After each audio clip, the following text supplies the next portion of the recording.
So welcome everyone, and thanks for joining Namali and me for this Enneagram Type 9 panel.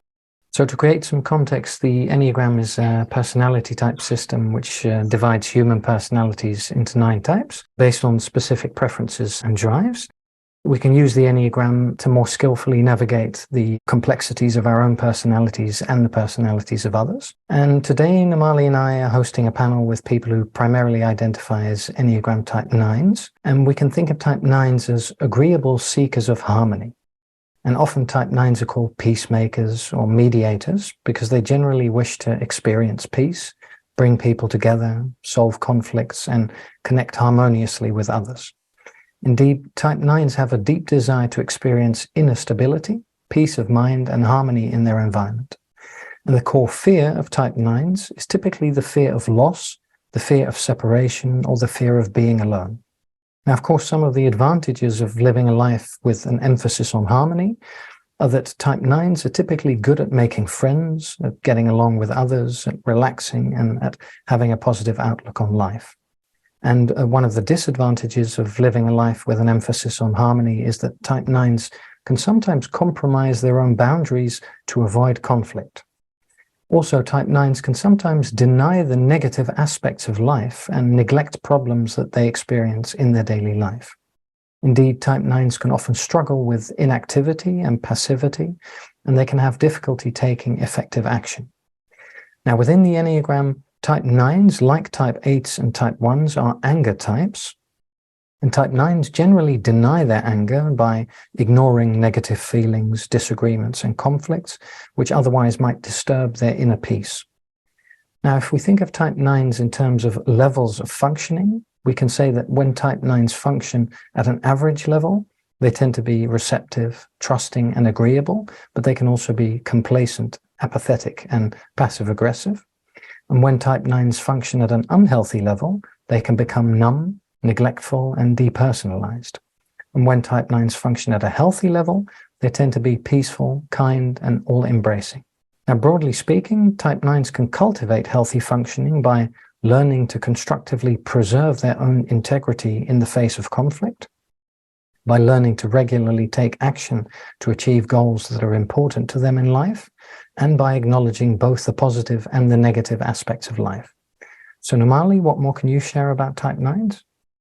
Let me add a few other things. I haven't spoken much about this in any of the other panels, but somehow I remembered it for the 9. So there are the stances that the Enneagram is full of different triads, and there are stances, and the stance is almost like a physical stance that people take, and the 9's stance is a sort of a withdrawing stance.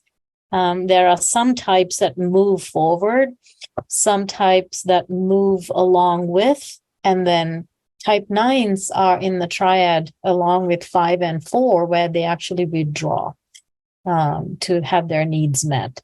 And Type 9's relationship to time is typically in the past. So they also withdraw into the past, might find more comfort living in the past, speaking about the past, connecting with other people around past activities that they have shared, past experiences that they have shared.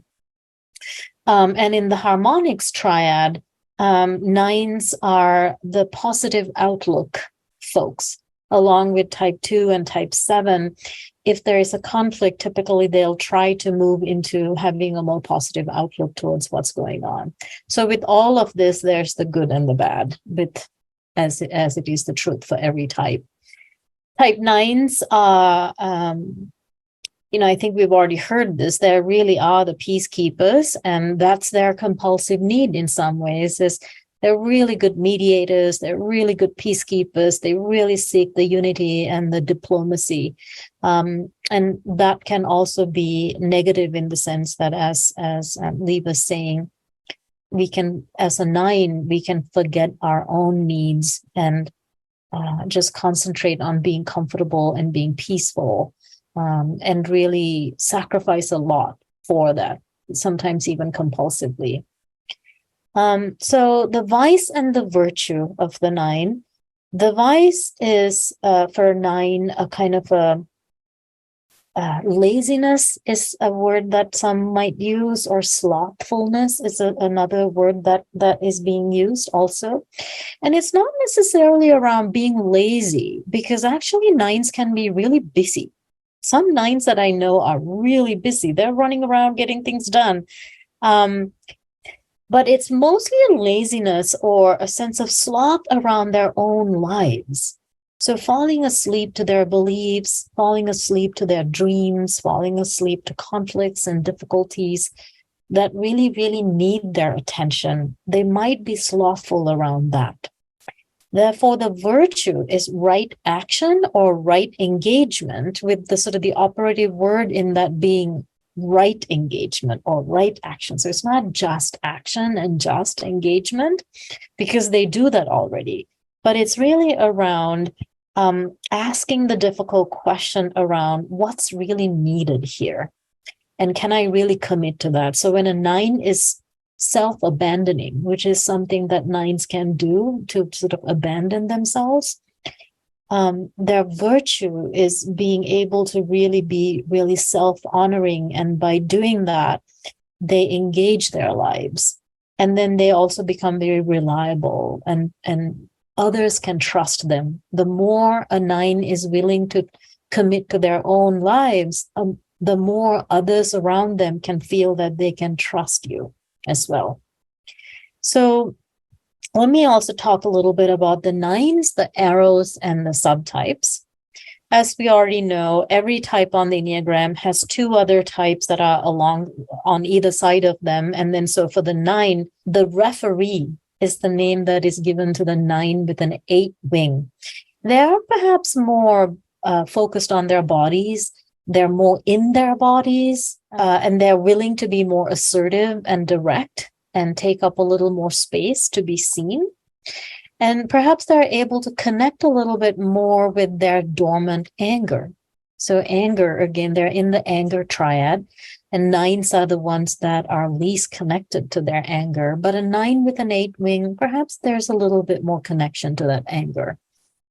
A 9 with a 1 wing is referred to as the dreamer. And they're perhaps a little more reserved, a little bit more serious and diligent. They are not as impulsive as occasionally the 9 with an 8 wing could be. And they act more from a place of values and what's wrong and right in their perception, and duty. So they might also be a little more creative and active as far as how they use their time. The arrows, when we talk about the arrows that are connected to each Enneagram type, we want to start where we are average in our behavior, in our demeanor, in our sense of being in the world. So starting from a sort of an average way that a 9 would be behaving when they're having a struggle, a really difficult day, a difficult moment, and they're really moving in the direction of stress and disintegration. The typically more sort of trusting, peaceful, go with the flow kind of 9 can suddenly become more suspicious and anxious and worried, like an unhealthy 6. And this could give rise to also a thing we notice in 9s is that they can actually be really stubborn and not trusting of authority, or not really wanting to do what others want them to do. And that's a way that they will actually manipulate and bring a sense of control into their lives in a certain sense. However, when a 9 is having a good day, a good moment, and is really moving in the direction of integration and help, the typically sort of slothfulness or the laziness that tends to show up in the self-abandoning 9 of an average 9 can actually become more energetic, more energized, and achieving, accomplishing, and unafraid to really show up for themselves in the way that a healthy 3 would. So those are the wings, the arrows, and then the subtypes. So again, as I often say, the subtypes are really interesting, and subtypes are self-preserving, social, and sexual. And these three subtypes are the instincts with which we respond to threats often. And we undertook these coping mechanisms as little people often, and just trying to survive. And they're usually very body-based, psychosomatic ways of responding to threats. So for 9, again, remember, I often again also say it's really important to be kind to ourselves, no matter what our type is, when we speak about certain Enneagram characteristics. So the Enneagram can kind of offer up a bit of truth that is sometimes difficult to hear. And it's especially so sometimes when we're describing the subtypes. So the subtypes for the type 9, the self-preserving type, as in any other Enneagram type, the self-preserving type is that they're connecting to their vice, the sloth, maybe in a certain self-preserving way. All type 9s are trying to merge, which is also a way in which they disappear. And some of this is related to the subtypes, all 3 different subtypes. So the self-preserving 9s are merging with things that give them physical safety and comfort. That could mean food, drinks, sleep, watching movies, reading, spending time with their family and friends, sort of like what I would refer to as creature comforts. Type 9s that are self-preserving really enjoy, and they really merge with these creature comforts. And they're actually sort of merging into themselves through these activities and experiences that give them comfort and safety. And the self-preserving 9s they're okay spending time on their own. Some of the other 9s really prefer other people around them. These 9s tend to find a little bit more comfort even if they're hanging out on their own.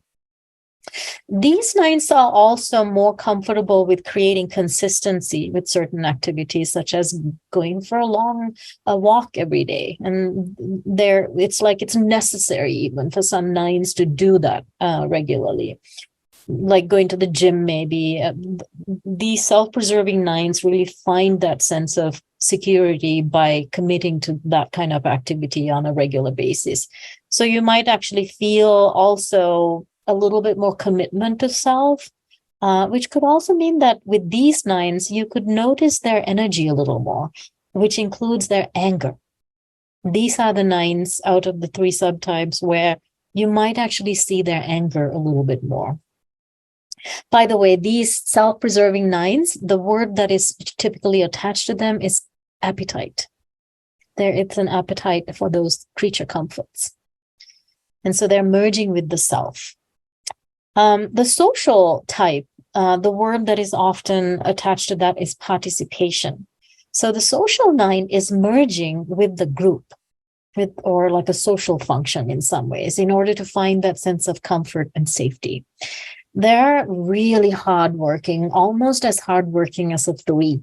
They're really trying to find a sense of belonging in these social interactions that they're attaching themselves to and they're merging with. And this 9 could really become subsumed by the agenda of the group and really forget their own needs, unfortunately. These 9s are actually good leaders because they really do pour a lot of commitment and generosity into the group. And because they do show a lot of kindness along with strength in social situation, but they're still really warm and really kind. And so that could make them look like humble servant leaders. And I think that this is the counter type of the 9. So they could look a little less like a 9. The 1-to-1 or the sexual subtype of the 1, the word that is used for them is fusion. And so remember, with every type, the sexual subtype, chemistry and that 1-to-1 bond is really important. And so for 9, a sexual 9 is actually merging with another, often one other person or one other activity. It's sort of one at a time kind of thing. And they really merge so much that sometimes they look like the other. instead of themselves. So they can really disappear themselves into the other that they're merging with. These sexual nines are the ones that are most prone to self-abandonment out of all type nines. If they're unconscious, if they're not very self-aware. So they could really merge with the opinions and the beliefs with the other that they're merging with so intimately, and become quite dissociated from their own needs, their own opinions, their own agenda. Paying attention to their own needs could, for them, signal conflict. And these are the nines that struggle the most with a sense of self and might actually take on the identity of someone else. And these are the least assertive of the nines. And they have a dreamy, creative nature to them. And they can even at times look like a type 4, withdrawn and sort of trying to protect themselves. So that's a little bit about the subtypes, and I'll hand it back over to you, Lee. Yeah, thanks, Namali. And the first question that we have for our Type 9 panel members is, how did you discover that you are a Type 9 within the Enneagram personality type system? And how does being a 9 show up in your life? And if you can, please give us some concrete examples of 9-ness in your own life. So Dawn, can we start with you, please? Hate the pressure of going first. So at first, I guess I thought I was a 6 for quite a while, and because I'm someone who's always like a be prepared person, and I did the Rhizo-Hudson test, and that came back with me as a 6. But then I went through all my coach training thinking I was a 6 for the most part. But it was in, I did some work with the IEQ 9 and did their test, and it came back that I was a 9. And I thought, oh, there must be a mistake, But what I got to through working, just working and kind of diving deeper into the Enneagram was that the things that I do that seem 6-like are in service of maintaining balance and harmony. And it's a strategy that I'll use to keep things, to kind of keep the peace and keep things, everything harmonious. Examples of that are my partner and I go boating a lot, and I will bring certain things to make sure that if something goes wrong, that we can return back to a state of comfort, So like we lost a panel in a windstorm, and so I had brought like extra things and was very happy. It wasn't so much I wasn't concerned about the panel being gone, but I was like, okay, well, let's get everything back to comfort, and so that's an example. Another is like trying to return things to a state of harmony. Like my mom had a big accident this past summer where she fell, and she lived, like, she's 77, and she burst a bunch of vertebrae and fractured ribs. Like, it was a very big fall. And so my immediate focus was to put all my attention on her to bring her to as much of a state of comfort as I could. And so every day I was going to the hospital with like, here's like a drinking, a nice drinking cup for you. And here's a nice fuzzy blanket for you. And here's earphones to help you block out the sound. And, just helping her to be comfortable and feel as much comfort as she could in the state that she was in.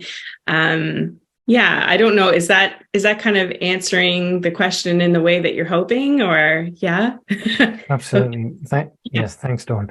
Yeah, I don't want to talk too much. Give others the opportunity.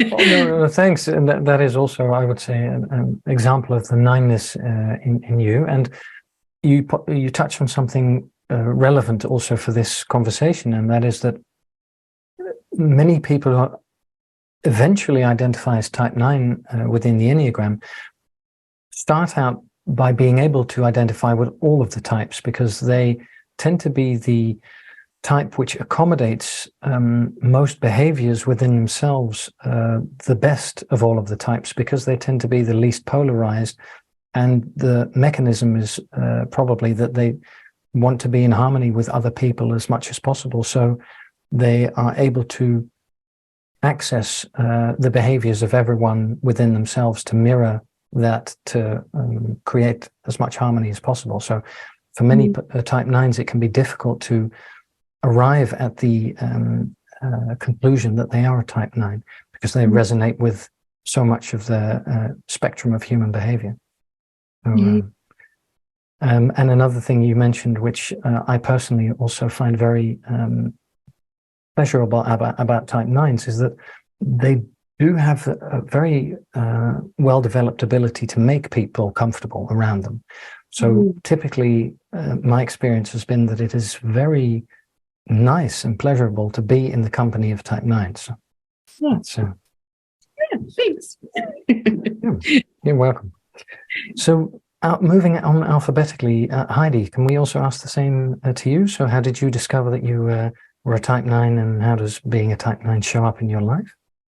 Well, I was working with two therapists who are very Enneagram informed, and they were always throwing around numbers in the conversation. It was kind of funny.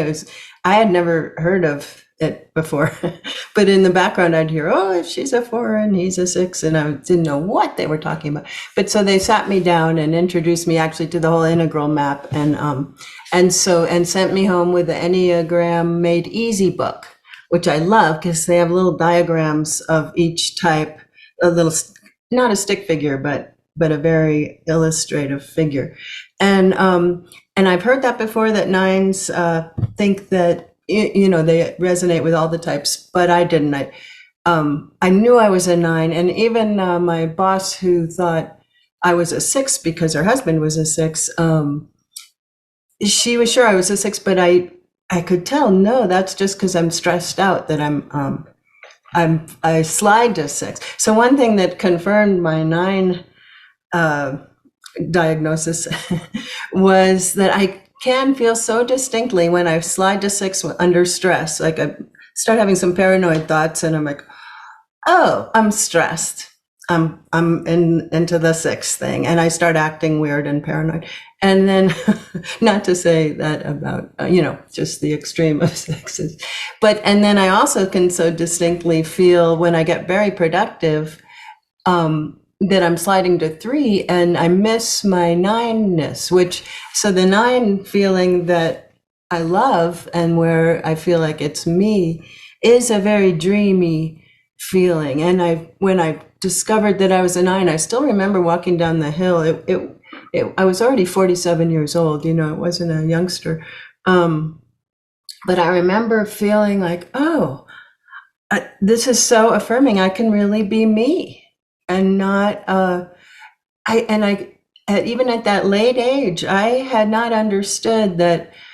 I thought everybody was as sort of soft-edged as me, and I couldn't understand when people are mean. Remember that bumper sticker, "Mean people suck." That really, I really thought, well, that's good, because I couldn't understand why people are so mean all around the world in politics and everything. And I do withdraw from that, and I do numb out against that, because I just don't really know how to handle it. It makes me want to just run in the other direction, because all I really want to do is dream around and merge. I'm really good at merging with nature and with books. Like you were saying, I think I'm a self-preserving 9 just from listening to you today, Namali. But yeah, I just am happy to just be sort of dreamy, and it suddenly gave me permission, finding out that I was a 9, to be, oh, okay, this is what I'm supposed to do. And I read a book right around then called Journal of Solitude by May Sarton, who, in that book, she said some people's purpose, is just to lead a quiet life. And I was like, that is such a relief, because I'm very comfortable with that.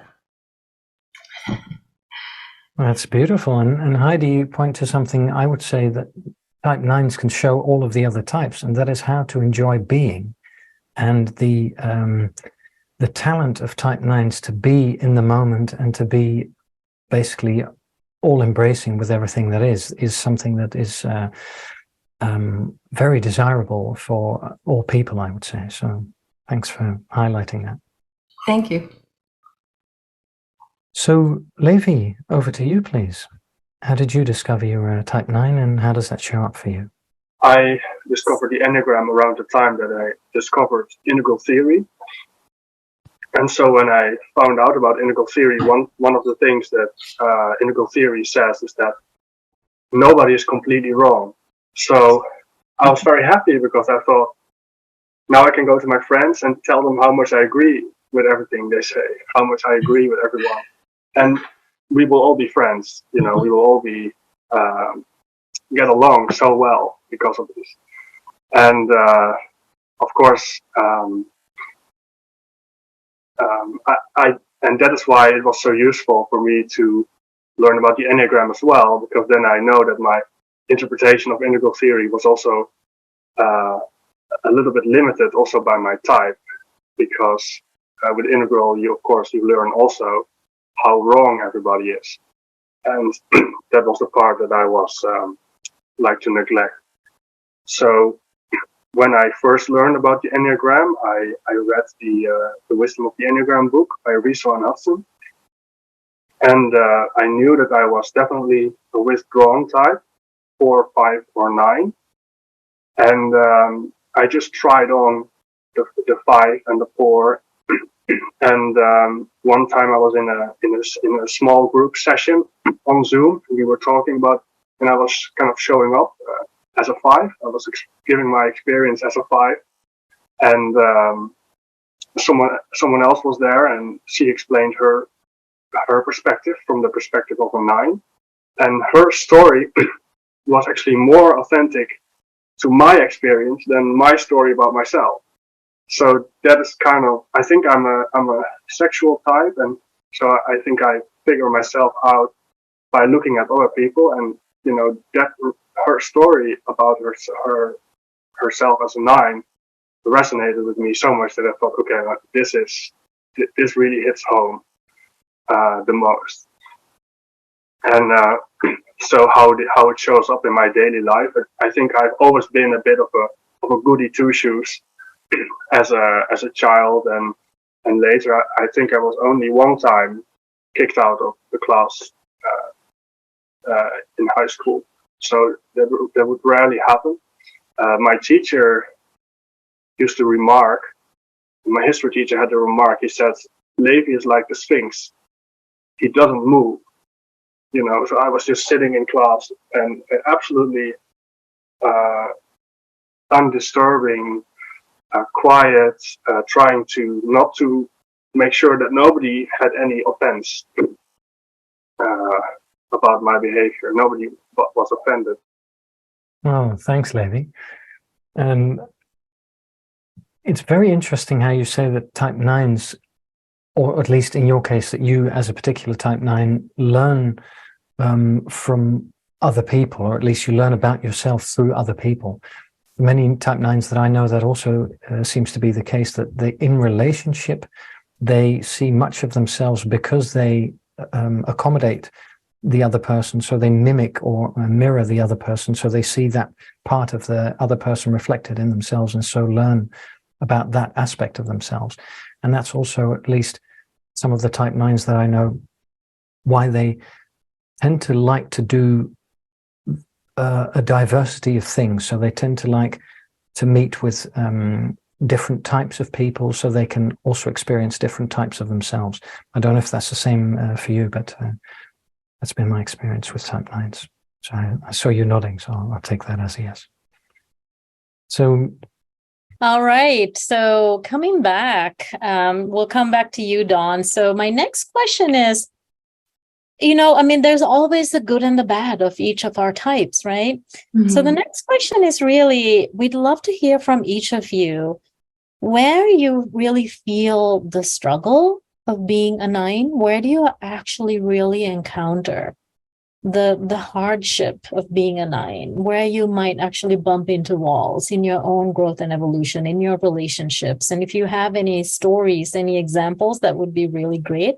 And then also, where are you really served? How do you really get to serve beautifully as the peacekeeper, the beautiful multi-perspectival nature of the 9, and the struggles around the difficulty around conflict, for example, or blending in too much, merging in too much.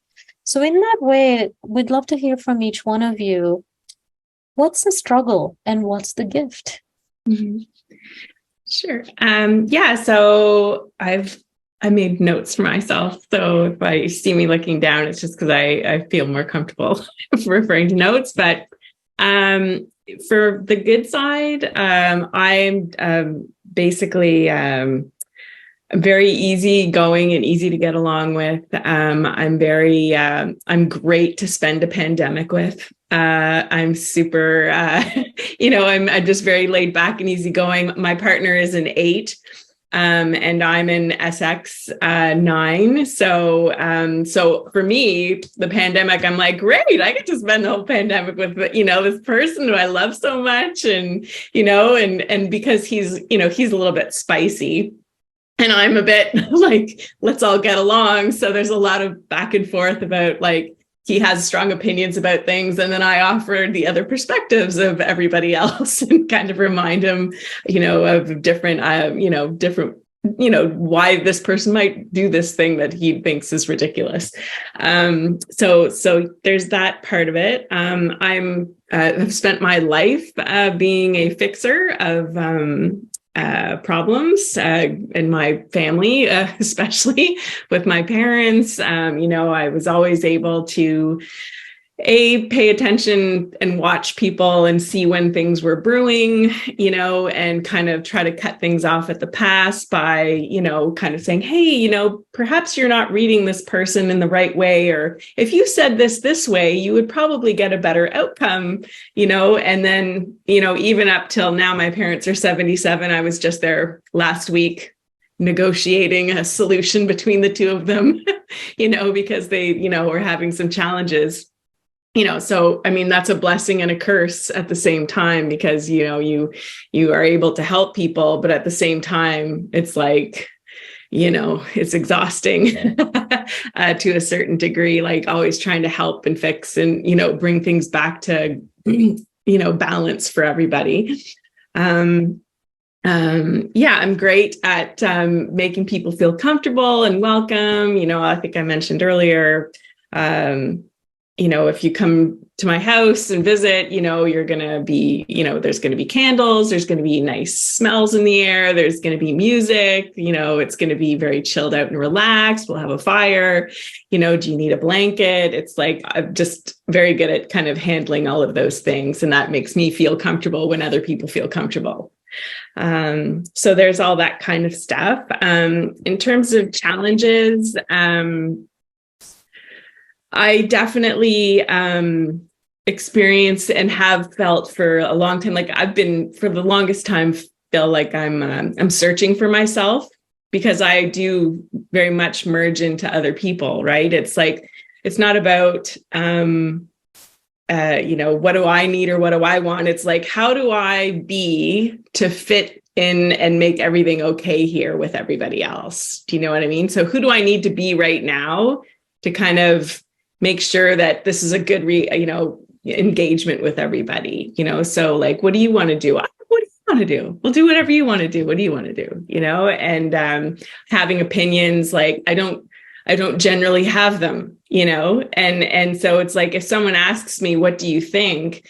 I get very uncomfortable with that, because I'm like, what do I need to think right now? Like in service of getting along and, not having any weird conversations or risking a relationship if it wasn't something, you know what I mean? So that's a real hard one for me, because it's painful. It's painful because you feel like you're not authentic sometimes. And you feel like, what value am I bringing? If I'm just blending in all the time, trying to be not disrupt anything, whereas my partner, and I think that's partly why I'm attracted to him. Like he does not care, like he says whatever is on his mind. And I love that about him, but I also hate that, like, at the same time, I'm like, oh my God, I gotta oh gosh, I got to go fix that and this, and that, and the other, so that's, that part of it is hard for me, trying to always avoid conflict or controversy, in those ways. And also in the self-forgetting realm, like I'm a very busy person. Like I'm doing stuff all the time, but do you think that I could go downstairs and use the gym that's there? Like I forget about my health the most, and that is also very challenging because it's like, I would like to, but I for some reason avoid it. And, what you said earlier, paying attention to own needs feels like conflict. It really does, like it feels like that for me. And I've never heard anyone say it that way. And I'm like, oh my gosh, that's probably why you are so resistant to that, because it's like, as soon as I could go to downstairs and use the gym, but if Tony comes home, it's like, oh, I should make myself available, for, just conversation and connecting with Tony and hanging out, instead of like, I'll go do this thing for myself. I know he's still going to be here when I get back, but instead I choose, we'll go after that tomorrow, and it's always, we'll go after that tomorrow. So I don't know. I don't want to talk too much. So those are a couple of examples, but hopefully that's helpful. Yeah, that's wonderful. That's really great examples of the sort of the 9 there, of the need to create comfort, not just for self, but also for others, like the candles and the beauty that the 9s are really great at creating for everyone to feel that sense of harmony and unity. Mm-hmm. And also just a beautiful example of how you might actually fall into that place of self-forgetting in doing all that for others. And by doing it for others, you find the comfort, but you might also forget yourself and your own needs. Mm-hmm. Great. Thank you, Dawn. We will be coming back to you for sure. So how about you, Heidi? How are you able to give us some examples of the gifts and the struggles of being a 9? Well, it's quite similar to Dawn. I would think the gift is like when I come into a room of people, I'm so aware of how everyone else is feeling. And I can't imagine not having all this empathy and then of course jumping in, sort of like Dawn would, to make sure everybody's comfortable and nobody's offending anybody else. Or if they do, I freak out. And I was a preschool teacher for a while. And that too, it was so fun to have this group of children in this contained space and, as a Montessori teacher, and make them all feel wonderful and bring out their strengths. And that was, and I know, I could just do that without really much effort. So I feel like as a 9, in a way, it's not hard to be kind. It's not hard to be nice. Other people mentioned struggling with that. That seems to already be a given base to work from, although I could be kinder and I could be nicer, but it seems like it's already there. The compassion's already in my heart. It's just not the thing I have to work on. But the challenge is, again, sort of like Dawn's saying, is to come into my own, because, and I haven't been married for 17 years, but I was married for 20. And boy, now I just sort of think of that as the lost years, because, it really wasn't about me. I had no idea how to feel my own strengths or anything. It was all about creating harmony and trying to keep my husband happy, who was tended towards depression. So it was sort of hard. It was like a full-time job.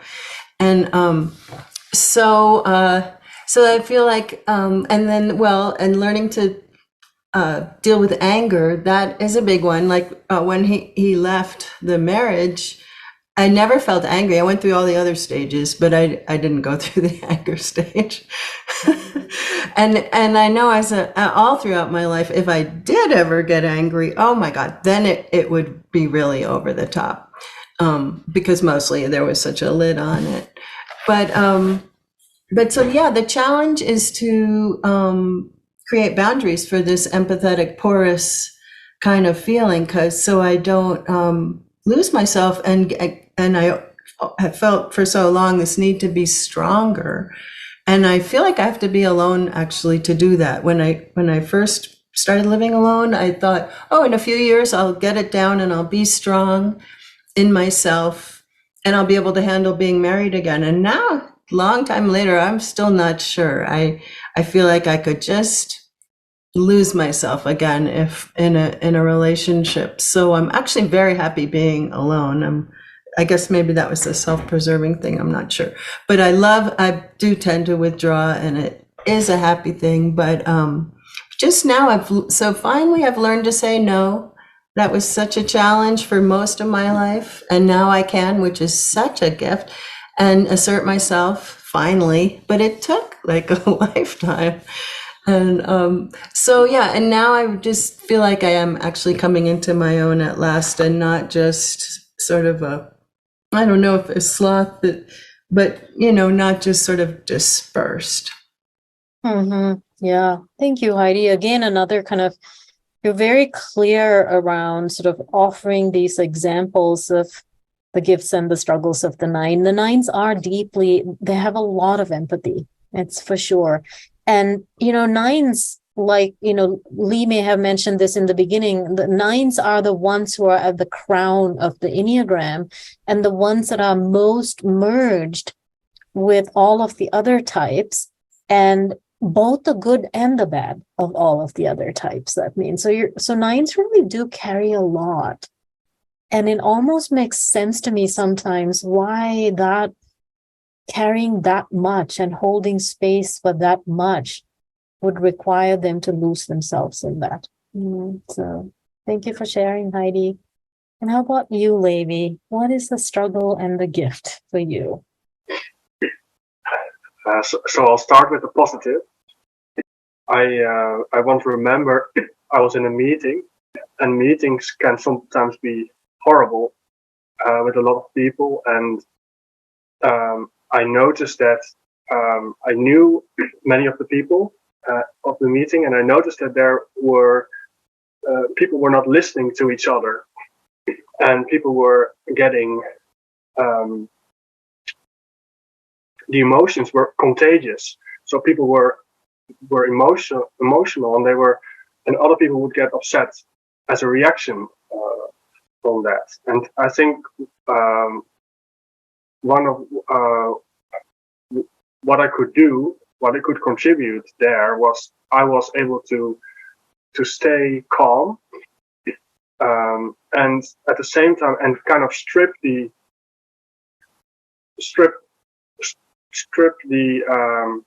emotional bullshit, to the bare essentials.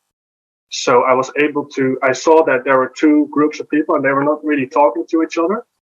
And so what would happen is that one group, they had a concrete point to make, but they made it so emotional. They were being so emotional about it that the other group would not listen.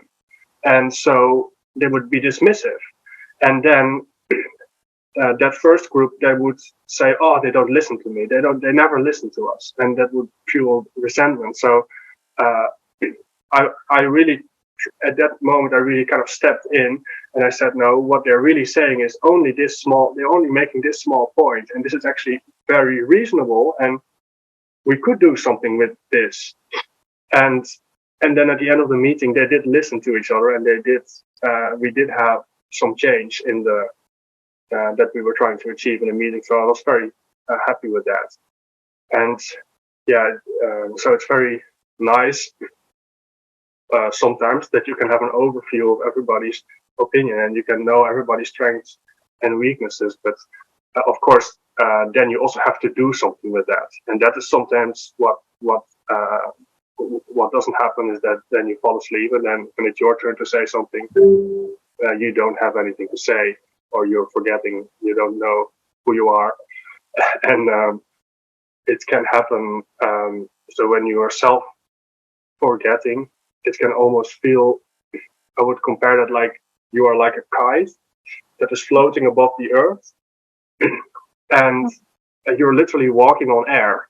You know, you're not really, you're only connected to the ground with one thin thread, and so it feels as if you just don't know where the ground is, and then you really need to. I feel I really need to be alone for a long time, and then kind of go back land again, and to kind of feel something again. There was an example, like the darkest I can make it for me was when I was in high school, and I was not doing too well, and my teacher was asking, why you're not paying attention more, your grades are dropping, and basically what I said to him is that I noticed that all the other people that are getting high grades, they are, despite the fact that they get the highest grades, they're still afraid. They're still anxious. And every time they're awaiting their results, they're still afraid. And I have just decided to not care. And I'm not afraid. So for me, being a good student at that point, also being a narcissistic adolescent, at that point it was not a good deal, because like to care about something means to have to experience all of those emotions connected with that. And so I strongly dissociate at that point, and I believed, like what you said about the distrusting of authority really resonates, because I believed that my teachers, that they were somehow had a power over me to disturb my peace, and so I would sit in the classroom, but I would intentionally not pay attention, because I believed that was somehow bad. And when I was perusing through the Wisdom of the Enneagram book by Riso and Hudson, I saw something that really struck me. They said that one of the core desires of the 9 is the desire not to be affected by life. And so that really resonated with me, because at that period especially, and another teacher said to me, if you are living like that, then you are not really living. And of course I thought, oh, that's a bit dramatic, but it's actually true. If you're just trying to shut out life, that can only go so far. And that can be, that can be really negative. So I had a lot of catching up to do after that. So I really had some trouble because of that. Wow. Thank you, Levi. First of all, your metaphor of the kite is just incredible, I think, for a 9. This sense of sort of untethered, floating and floating and floating, and then sort of just hanging by a thread between you and the floating and the ground, becoming grounded again. I don't know if you just came up with that on your own, or it's just a beautiful metaphor for that captures both the good and the bad of the type 9, I think, kind of floating away, being able to go away from that which is, unnecessary conflict sometimes, that 9s are so good at not getting involved in all of that and keeping a higher perspective. And also the sort of the underbelly of that, which is that I'm just going to dissociate. And then coming back, grounding is just really difficult. But thank you, Levi. I think that I'll hand back over to Lee. Maybe we can hear about practices. Before we ask about the practices, Levi, just a short remark about what you said about the intentional not paying attention in class, because type 9s can sometimes be incredibly stubborn, and they can exhibit that through passive aggressiveness. So that's basically, I'll sort of do what you want me to do, but I won't really do it, or I'll do it in a way that sabotages the outcome.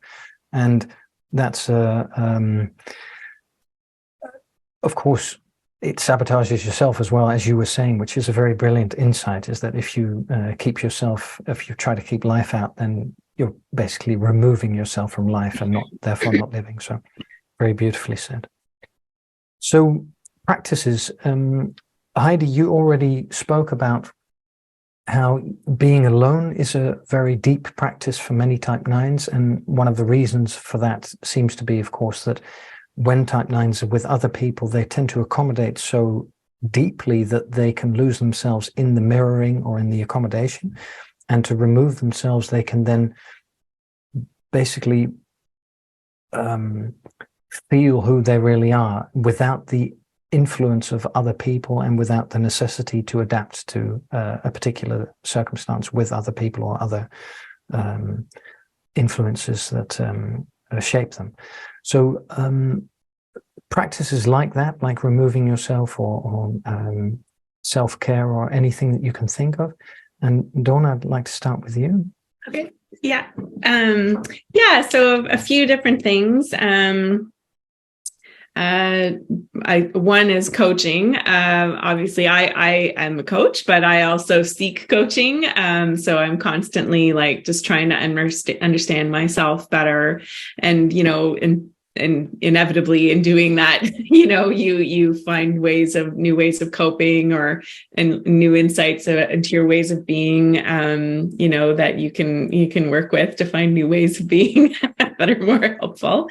I took a course in transcendental meditation to work on just being present in the moment. And, whenever I do it, it's great. I can find a lot of reasons not to do it and let myself get carried away. But when I do practice it, it does tremendous wonders for just being present in the moment and what have you, and just kind of feeling the benefits of that. One of them is practicing curiosity. My tendency has been to stifle my own curiosity, just because I don't want to ask a question that could, cause something to go awry. So, and that's been challenging for me because I feel like I'm not part of the conversation. But so it's like the paradox of like, don't upset anything, but then feel disconnected, so you're trying to feel connection by maintaining connection, but you're also feeling disconnected because you're not a part of the conversation. So I'm trying to practice curiosity, and just forcing myself to like ask a question or even just engage by saying like, I don't know what I think about that, and just even articulate saying, I don't know what I think about that. And then maybe giving myself a minute, say like, give me a second, and then after I get through that discomfort of, I don't know what I think about that, then usually something will arise, and I'll feel, because I've kind of diffused it for myself by putting it out there, the thing that I'm most uncomfortable about. The other thing I guess I could share is that even right now, I'm trying to practice awareness around ownership, like what's mine, what's yours, what's the world's. I'm reading the book Loving What Is by Byron Katie, and just trying to really put myself in like, what's my, that's not my business. I shouldn't worry about that, and that's theirs and that's beyond me, and so I think that's been helpful as well. And then last would just be like being in nature. I've found myself a hobby of photography, and that has been really healthy for me.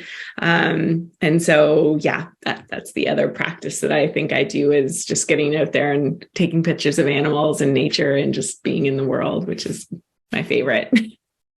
Yeah. That's beautiful. Almost all of the type 9s that I know, they feel such love towards nature, because I think their type 9s are able to see the good in other people and also in animals and in nature itself. So I think it can be very healing for type 9s to be in that environment also, and to allow themselves to be also a manifestation of nature. And an interesting thing you also pointed to, Dawn, was that in Dutch, there's a saying, and it's wrijving geeft glans, which means that friction gives shine. So as you were speaking about curiosity, it sounded as if you're experimenting with allowing for the possibility of friction, and that can, if you interpret it positively, it can create something beautiful. It can create shine. And so conflict doesn't necessarily need to be negative. It can also be that minds are scratching up against each other and polishing each other and making each other more beautiful. So yeah, thanks. I like that saying. I could never pronounce it in Dutch, but I like the English version of it. It's very beautiful. Yes, and I said it in Dutch also because Levi is Dutch, and Beautiful. an interesting thing is that Levi is also engaged in transcendental meditation, which I think we'll hear after Heidi. So thanks for sharing, Doc. So Heidi, how about you indeed, the practices that you engage in to mitigate the downsides of the type 9? Well, meditation, not necessarily transcendental, but meditation. I do meditate every day, and that is huge. And getting to just actually to find out what's inside me and know myself is very good, and then be able to work on myself. So a lot of my meditation isn't so much tuning out everything as it is trying to tune into, so what's bothering me, so that I can work through that, whatever, if it's a shadow thing or whatever it is. But working through all that stuff, becoming aware of it and working through it is sort of wonderful and fun. If you get to the point where you make that time, that hour every day, and then progress happens. It's really it's so exciting. So anyway, so in my meditations, I do a lot of just inner checking in. And one thing I'll just want to share this analogy. So if you harvest honey from a beehive, all the flies' legs and bees' legs and all the bits that you're not interested in, they all rise to the top. And so that's what I feel like in my meditation, because the things that bug me, are rising to the top. So I'll go, okay, I got to do something about these things. And then, so slowly you get rid of all the garbage. And anyway, I like that analogy. But so yeah, getting to know myself and work with myself is really fun. But and then I've got a new practice that just came along when I find myself, like, I had a friend who was out camping and nearby, and I knew he was new to this and sort of fearful, and it was snowing and cold and windy, and I'm lying in bed in my nice cozy bedroom thinking, oh no, he's cold and he's probably miserable, and I was just feeling so badly for him. And then I just started saying, I am not Dalen. That's his name. I am not Dalen. I am not Dalen. I am not Dalen. And so this is very recent, but so now whenever I go too far, commiserating or feeling someone else's pain, it's like, no, that I am not that person. Hello, I'm just me, and I can feel bad for them, but I don't have to feel it. So that's a new interesting practice. And then other than that, just trying to be assertive. And I think I'm, working with the passive aggressive thing and dropping that and just stating what you need and what you can't do and what you can do. Mostly my passive aggressive stuff would come up when people ask me to do things that, that they should just do, or, I don't need to do these things. So anyway, and that's been a practice to just damn well, state what I need and what I can't do. So, and then, working on saying no and honoring my own needs, my needs to exercise. And like what Don said, that Nomali sparked, that, just taking care of yourself can feel like a conflict. So the practice is to put me first. And it took, speaking of nines going way too far, I reached a state of complete burnout last spring to where I just went right over the edge and got super fatigued, and it was just went too far, giving of my time and energy. And so that has forced me for sure to say, okay, no, actually my needs are first. And it's the first time in my life where it's clear, or else I'll just be sick and bad. So, so putting my needs first. And certainly being in nature, indulging. Oh, that's just the only other thing I wanted to say is indulging my love of being creative and my love of being in nature, and not putting that to, well, that's not too important. There's more productive and more utilitarian and practical things that are more important, but actually they're not more important. Yeah, well, that's beautiful, Heidi. And I would say that if you put yourself first as a 9, then you can also be a more healthy version of yourself for other people. So basically, you serve others by being the best caretaker of yourself also. Good. Yep. And with the honey story, just so I imagine it correctly, is it that you're heating up the honey and then the stuff comes to the top, or? Nope. It's just if you put it all in, you harvest it out of the hive, it's all in a bucket. And, so you've already spun the honey out of the frames with a I can't remember what you call it, centrifugal, something or other. And now it's all drained out into the bucket, but there's still stuff in it, like flies' legs. And that just naturally, as it's sitting there, just let it sit for 2 days, it all rises to the top. So there'll be a 2 inches of yucky stuff. And then you just easily take that off, and you've got beautiful, perfect honey for all the rest of the bucket. Mm-hmm. That's a beautiful metaphor that you introduced. Thanks for that. Yeah. Wonderful. And Levi, how about you? Like, I consider this as a practice, because when I got the email about these sessions, I wanted to be on the panel, I think, from the beginning, but I also had immediately the question, am I prepared enough? Do I know enough? But then because I know from the Riso and Hudson book, this is often what the 9 thinks, and they often need to be pushed, or they need to push themselves to show up, because they often will think, I'm not good. I'm not good enough. I don't have enough preparation. And so, I thought I decided, no, I really like the Enneagram, and I think this is a really good idea. So I really want to show up for this. Yeah, another thing. So I also practice transcendental meditation. And the interesting thing was that when I learned it, my teacher said that, your relationships will improve as a result of transcendental meditation. There has been scientific evidence for that, etc. But he also said, but it can also mean in the short term that you're actually getting into more conflict. And of course, that can also happen if you become more self-aware and you want to be more open and honest with yourself and your surroundings. Then it can happen that a lot of anger comes out.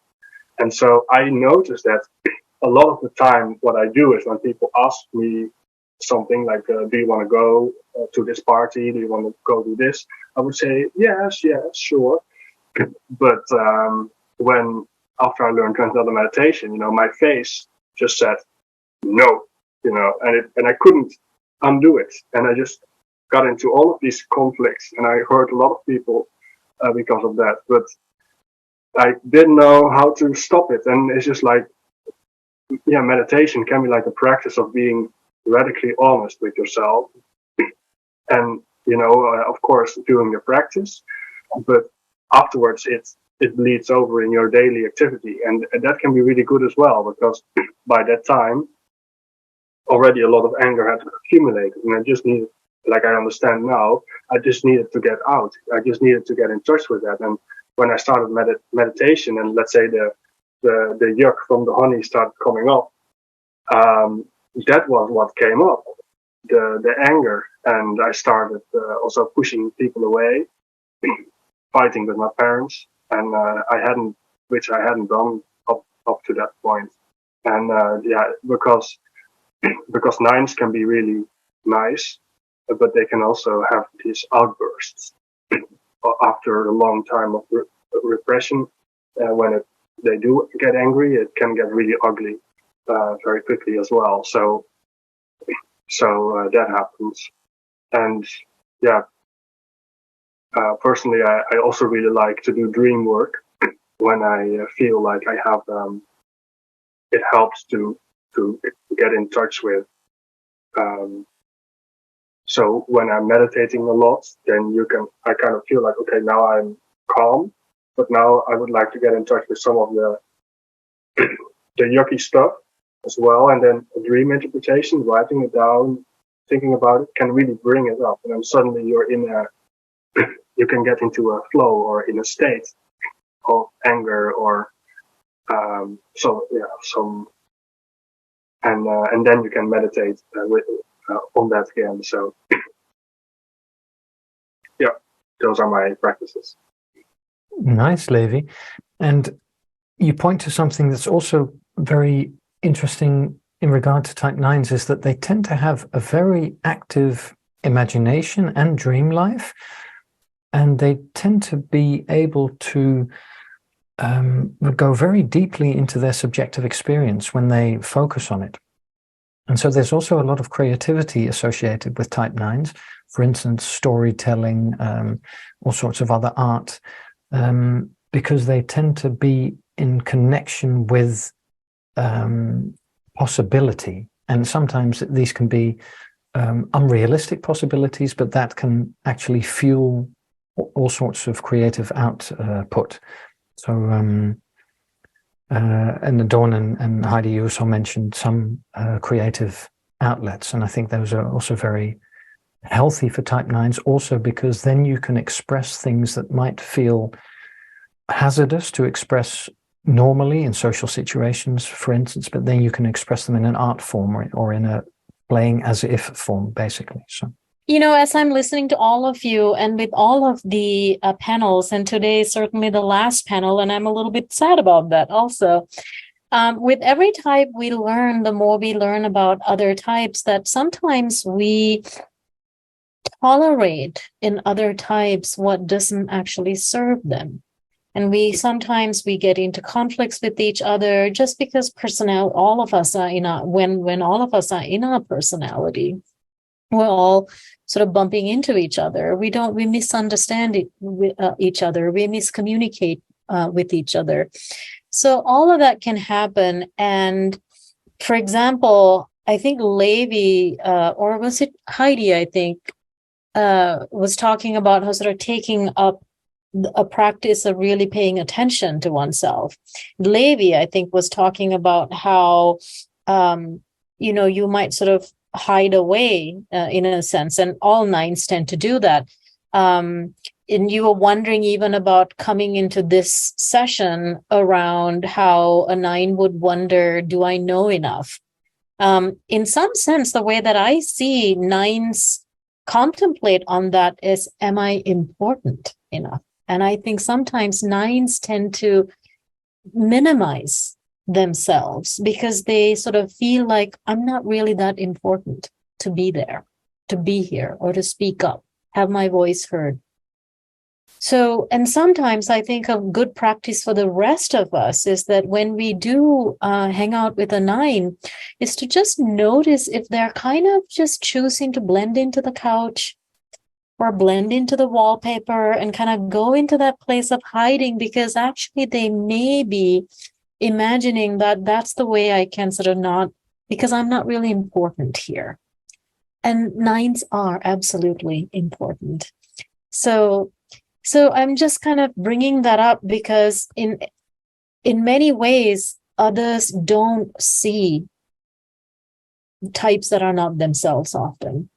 So how do we really practice in a way that is more honoring of you and your 9ness? How would you wish others would see you more? How would you wish others could be more honoring of you, more understanding of you when you're in your nineness? So I'll start again with you, Dawn. If you could even sort of use this as an opportunity to complete the sentence of, I wish others would. Yeah. So I guess one of the things, like, I wish others would be kind, kindness is massively important to me, and I like to say that kindness is my religion, and nature is my church. And I get so upset when people aren't kind to one another, and I know that kindness is it's a pretty loaded word. What is kind? There's a lot of ways, but like, I think if we just be kind, that would help and solve so much. And I think that what you said about that not important enough, I really resonate with that. I worked in advertising for 20 some years, and I was more on the project management and operations side of the business, but you come into contact with the creative all the time, and you're working with all the creative people, and often it was like, I would never offer my opinion on it, because it's like, who am I to say anything about, like, I'm not a designer, I'm not a copywriter, like, who am I to have comment on this? I have no business.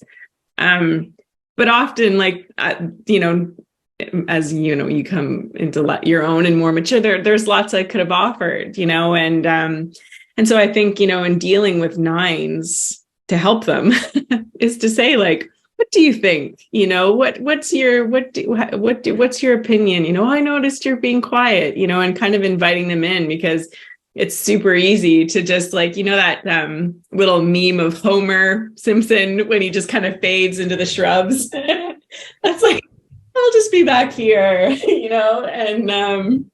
and I think asking, what do you think, and just engaging them, because they probably would love to offer something, but they need to feel that it's safe to do so,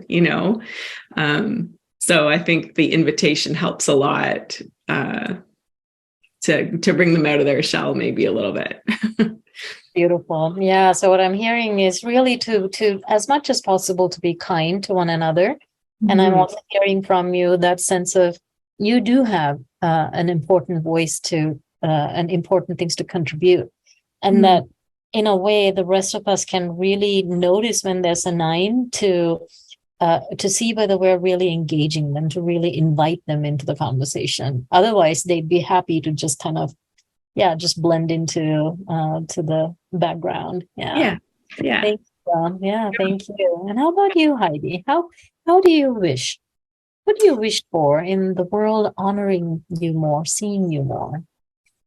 Well, I would say the same thing. People would need to, invite me to speak up and give what I have to give. But yeah, and just to ask people to respect, the not very concrete, the more dreamy, the more mystical, just respect that is actually a big, important facet of life, and nature, and watching the birds. I mean, maybe I think therefore they would have to drop their own agendas to really tune into this and hear it.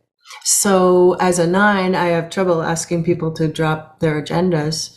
In fact, that sounds completely impossible or something, as I say it.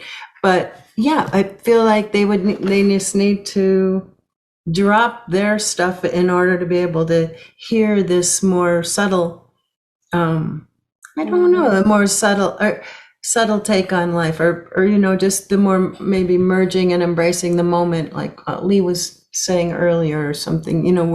We're awfully good about just enjoying the moment, and if people could learn from that and respect it and love it, and but somehow they need to make space for it, and that's what I think they need to do, and that does relate to being kind too. Yeah. Yeah. But that's a lot to ask for people who don't feel kind or feel like making space.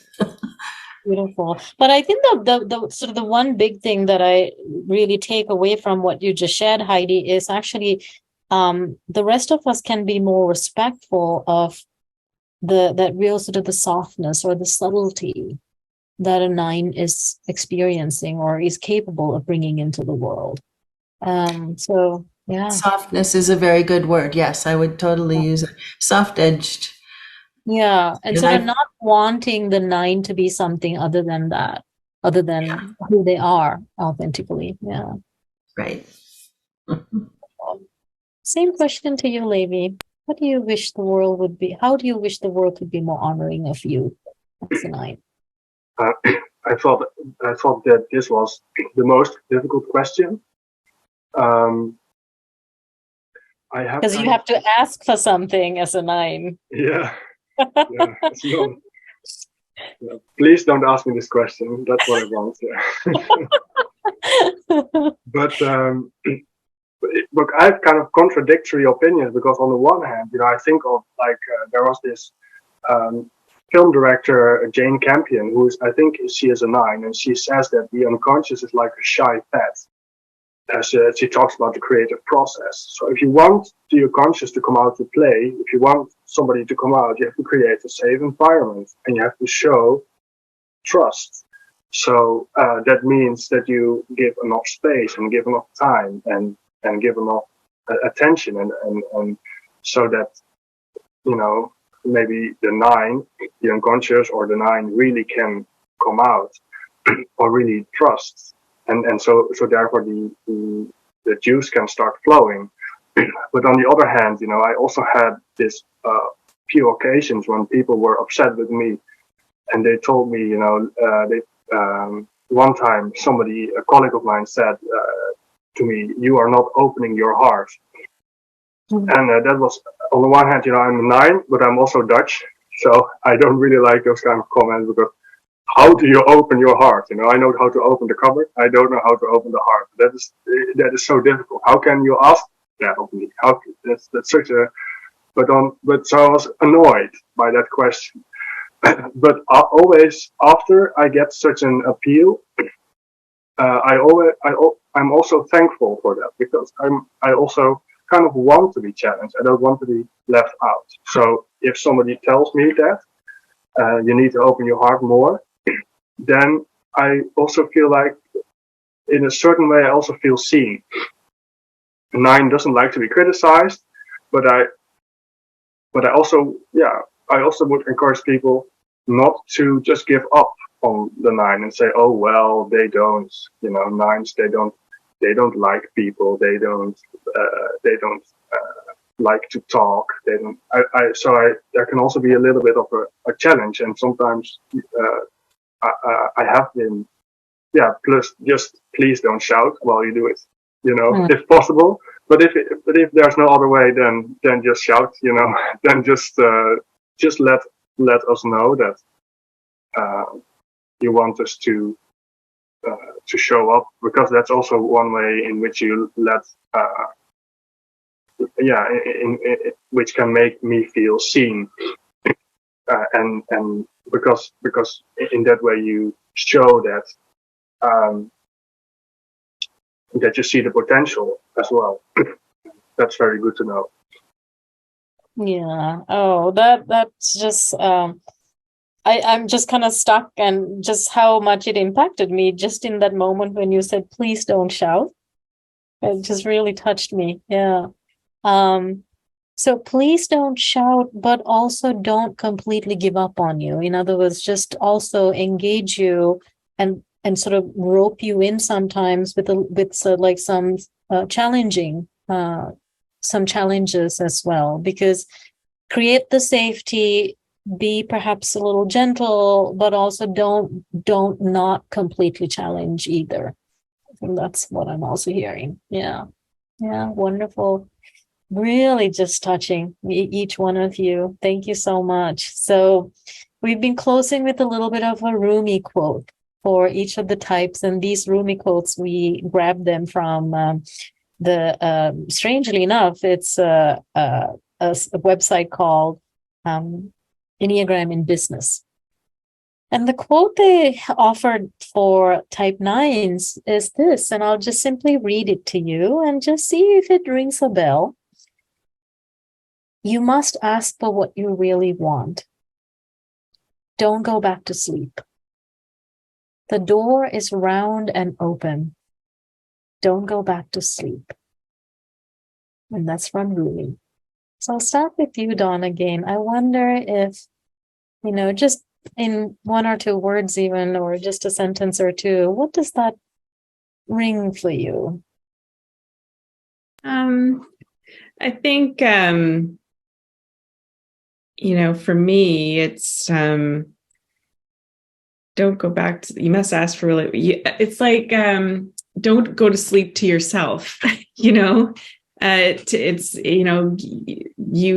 you owe it to yourself to go after what you really want, and don't, it's there for you. You just need to seize it, and so it's like fighting your internal, it's like the internal struggle of wanting to just kind of lay low, but to not, it's there for you if you want it.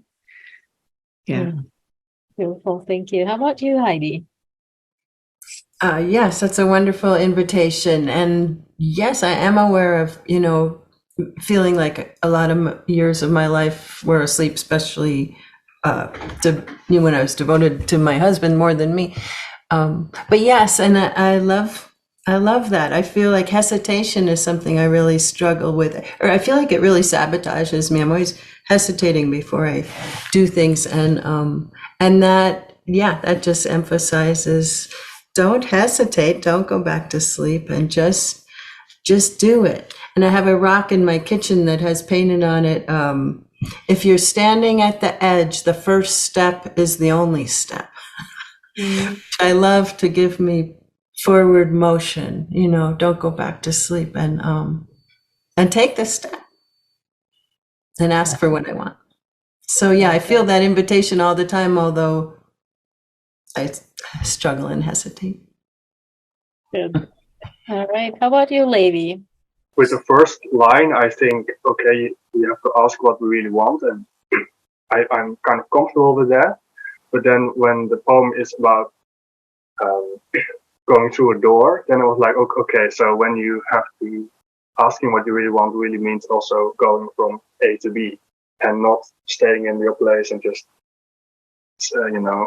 wanting Netflix or something, and falling asleep in the ways that you can do that. So yeah, maybe. And also what I like about it is that this forward motion, or this motion through the door, is somehow connected to not falling asleep and going forward, that those two things are connected, so that there's when you are awake, then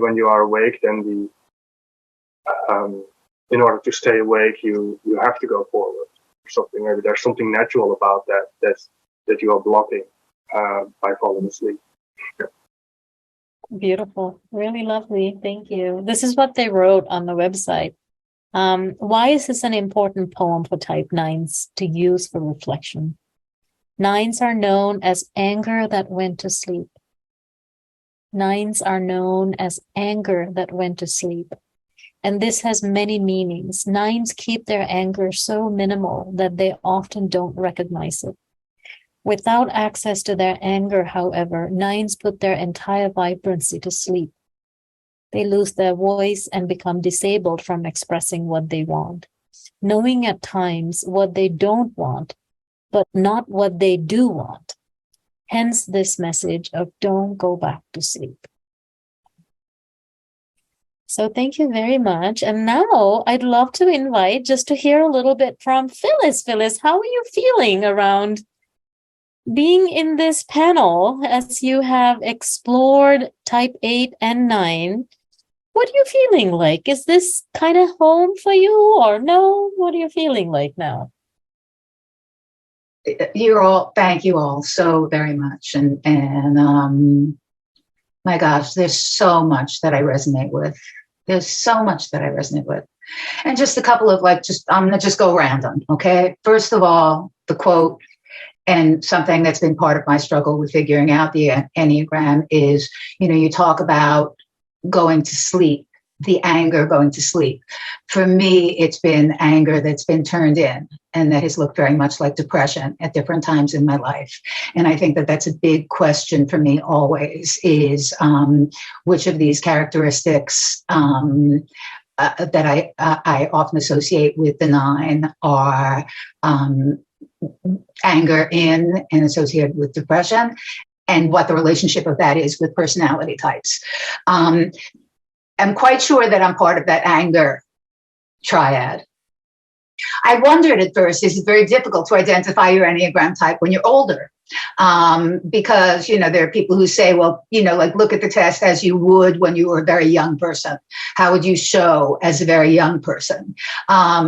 Well, I'm not a very young person anymore. And so it's kind of hard to remember back. And there's also a lot of shadow involved. And so at this point, I struggle with whether I am actually an 8 who really, really disliked my 8-ness and found that my 8-ness did not serve me in my life, that it was not a way that I could have friends. It wasn't a way that I could be liked. And so I think that I have worked really, really, really hard in my life to dampen all of that, to really, kind of just push it down. And I think that what I have taken on as the years have gone on is the things that I relate to very much. Number one, the big one is the vice of sloth, because that is absolutely what I retreat to, certainly at this point in my life. The need for comfort, it's not just like I like my creature comforts. It's like I retreat to my comfort, to either give myself a break, perhaps from the effort of being nice. I don't know anymore, or the effort of having to, sort of live in the world. And so the comfort is a way that I can just have that peace in myself, have that time for myself, have that time where I don't have to, where everything isn't effortful. My comfort is definitely a way to not be effortful. So I really identify with the slothful nature. When there's not an external structure for me, my tendency is very much to go to the easiest place, which is nothing, which is absolutely nothing. And I think that I'm a self-preservation 9, if I am a 9. In terms of wings, 8 with a 9 wing, 9 with a very strong 8 wing, I don't know. And yet, as I say, there's just so much in the 9 that is my go-to behavior in the world. So it's confusing to me. I understand, Phyllis. And as we've said before, the fact that people can't necessarily identify themselves within the categories of a personality type system like the Enneagram can also mean that the system reveals its limitations in typing particular complexities of human existence. Because, of course, the model is an approximation of reality and not reality itself. So I think many of us are very curious to hear how your journey progresses and where you land. There's a lot. I'm no less confused. But it's nice to be able to be part of a couple of tribes. Good. All right, Lee, let's open up to the audience for a little bit. Indeed. Are there any reflections, questions, observations, feelings, anything you'd like to ask or share? Mary, please. My thoughts were that I was a 9 initially, and the test said I was a 9. And when I went to my first conference where I found out that I am a 3, I still had thought I was a 9. And I cannot imagine any reason why a 9 would be a down arrow to a 3, because I adore so much about all that I felt like I identified with, and what so many of you are saying. And one thing that Father Richard Rohr, who has written the books on Enneagrams, said in a podcast, I don't know if he officially said it in a book, was that he believes that the 9 is the most universal Christ-like of all the types, which I thought was just beautiful. So thank you, everybody. I really enjoyed this. That's wonderful, Mary. Thanks. And I was trying so hard not to raise it again. But just one other thing, which is the concept of invisibility that has been a theme through a lot of my early life, and is a story that's kind of encapsulated it. Was, I used to sing, and one day my husband and I were at a party, and so I was dressed up in the same sort of things that I would normally be dressed up as if I was singing at the party, but we were guests, and the photographer came over and said to my husband, I have pictures of the band. And my husband said, great, my wife Phyllis. And he said, no, we've never met. And all of the photographs were of me. And that was sort of something that happened to me a lot in my life, that when I was functioning in my role, that there was one, I guess, very strong persona that was involved, and another one when I was me. I wondered sometimes what that has to do with Enneagram 9. That always comes up when I think of Enneagram 9. So I just wanted to share that also. Well, thanks. Perhaps any reflections from the Enneagram 9s? What I really liked about what Phyllis was saying at the end was about how she was kind of minimizing her own influence on the nice atmosphere in her own house. She didn't know that she was all this time contributing to the nice atmosphere, and then only in the end she was like almost surprised. Oh, nobody's there, and it's still nice. How is that possible? And I remember like one time, like I used to study saxophone, and I had to wait in line for my turn to play, and I heard all the other people playing, and I thought, oh, they're so great, and oh my God, do I have to play against this? And then I started playing what was my turn, and then I listened to myself, and it was like I was so surprised, because I was like, oh, I actually sound kind of good, it actually sounds good, and this was just such a surprise, and that can happen. That's like a really funny way. It's just a really nice surprise, but also it says something about how you can be overwhelmed by all of the other great people that are around you, and admiring them so much, and then forgetting that you are also there. That's beautiful, Levi. Yeah. So thanks, everyone. Thank you so much. Very special thanks to Dawn. And I'm thinking of our lovely 3 Maud who introduced me to Dawn. So it's just a beautiful, our little integral community around the world, supporting each other, showing up for each other. So again, special thanks to our panelists, Dawn, Heidi, and Levi, and for Phyllis for playing with the Enneagram, as you always have, without giving up. I'm so happy you haven't given up on the Enneagram. Keep fighting for it. And to all of our audience members, and yes, thank you so much, everyone. Thank you. Goodbye, everybody. Thank you so much. Bye, everyone.